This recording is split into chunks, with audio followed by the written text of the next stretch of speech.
Doc, come on. Just give it to me straight, all right?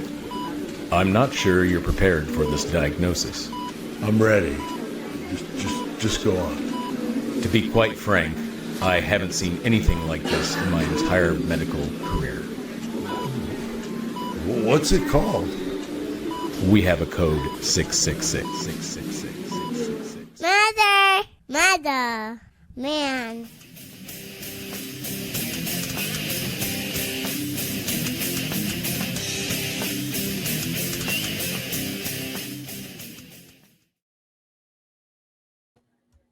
What's up, guys? Good to see you here.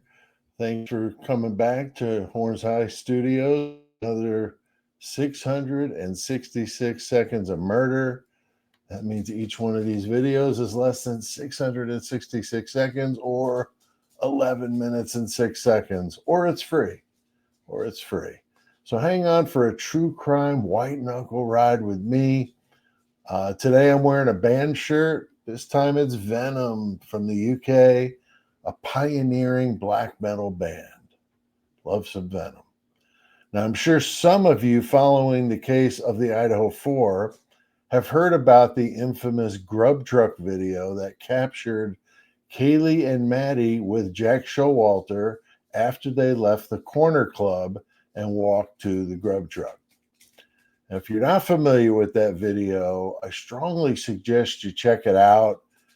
There's some good content out there. I always point to Who to London and Bubbly Waters. I'll try to remember to link to them in the description if you want to check out some of their work on that subject, because they've done some good stuff. One of the people at the Grub Truck that night was Hayden Villa. Now, he was the guy wearing that brown Charlie Brown style sweater that you can't miss in the video. There's a bit of strangeness, in my opinion, with him.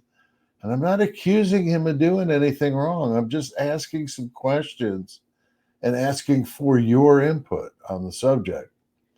Now, first, it seems like something is going on at the Grub Truck beyond the drunk college kids eating after a night out. Now, I can't put a finger on it, but it just seems that way to me. And I've heard rumors about, party products being sold at that location. Now, I'm not sure if they're talking from, the actual truck itself or from the patrons outside. I have no idea. These are just rumors.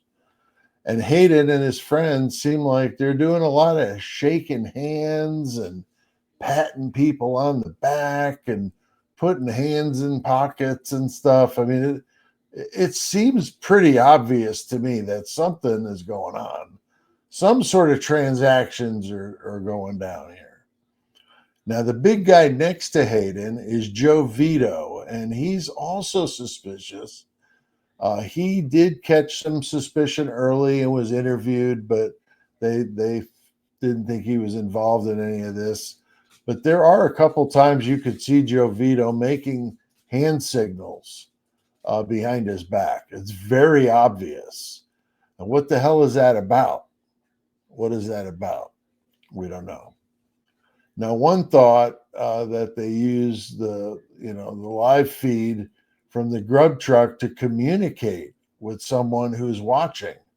So let's say you're, somebody that sells party products, and you're holed up in some apartment and you got a guy at the Grub Truck you could communicate with by hand signals.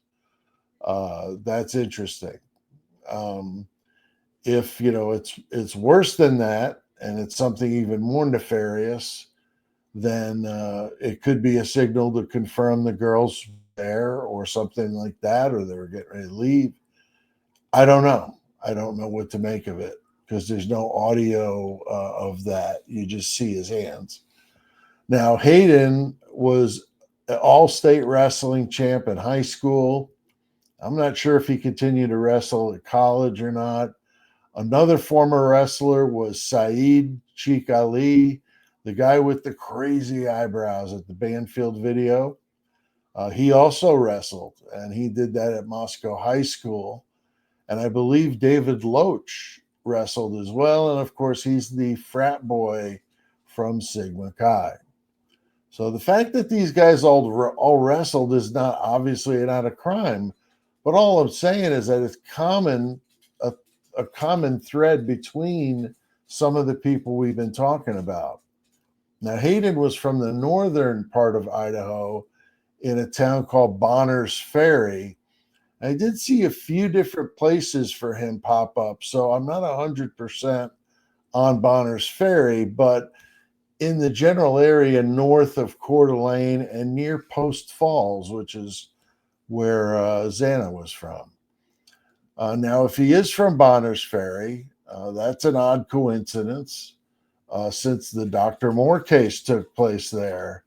And in addition, I believe Detective Brett Payne is also from that area. So really, really weird. Weird coincidences. Go figure in the Idaho 4, right? Now, after the girls leave the Grub Truck to catch a ride from Eric Gower, Hayden leaves at some point. I don't remember exactly when, but the next time we see him is at 3:31 a.m. on another police body cam. He just seems to gravitate to these, and that's from Moscow PD. So what happened is the cops left the band field to go on this call at the Identity Apartments, which is on Main Street in Moscow, less than a mile from the Grub Truck. And so they get called there. There's something about a stolen street sign. And when they get there, Hayden is standing outside the apartment with some other guy acting very strangely. He also has one hell of a bump on his forehead. Now, not sure what happened to cause that, but it had to have happened after he left the Grub Truck and before he got to the Identity Apartment. So did he fall down? Did the sign hit him in the face? Like, I don't know. At the Identity Apartment, Hayden's sweater appears to be stained with something dark. He's also wearing women's slippers. Now, he wasn't wearing those at the Grub Truck, so why would he change his shoes and wear women's slippers and stand outside the apartment? Boggles my mind. Maybe they were stained like his sweater was. Maybe he got rid of them along the way for some reason. I don't know. So nothing really happens from the stolen street sign, as far as I could tell, with the cops there. It was kind of a strange interaction, to be honest with you.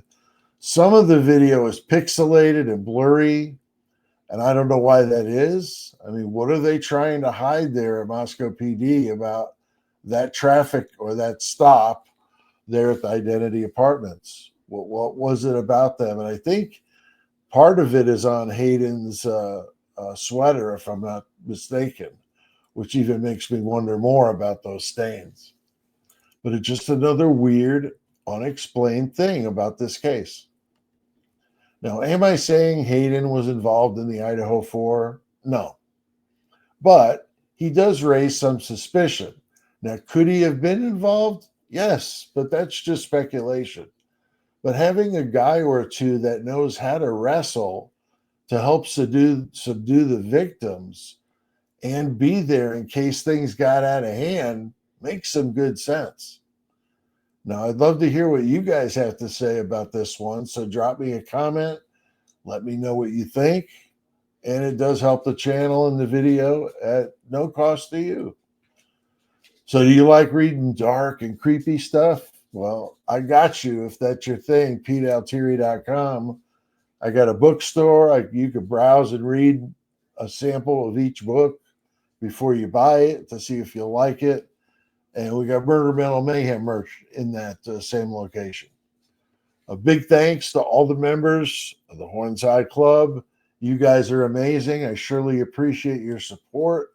You're getting ready to get a good little perk here I'll explain in a moment.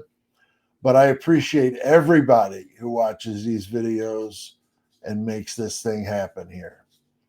Now, I recorded a new intro, so keep your eyes and ears open for that one. But I'm going to release the full 2-minute version to the Horns High Club. So the actual intro is not 2 minutes. The intro is going to be like 30 seconds like the other ones.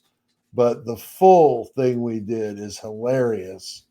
And I'm going to release it a week after, or I'm going to release it to everybody else about a week or two after they get to see it. So Horns High Club, you're getting one perk here. And what I'm going to do with these intros is when I get them, I'm going to do the same thing. So we'll keep doing that because I like doing them and you guys seem to like them too. Please don't forget to hit that like button, subscribe if you're not already a subscriber, and drop a comment below, and I'll see you next time.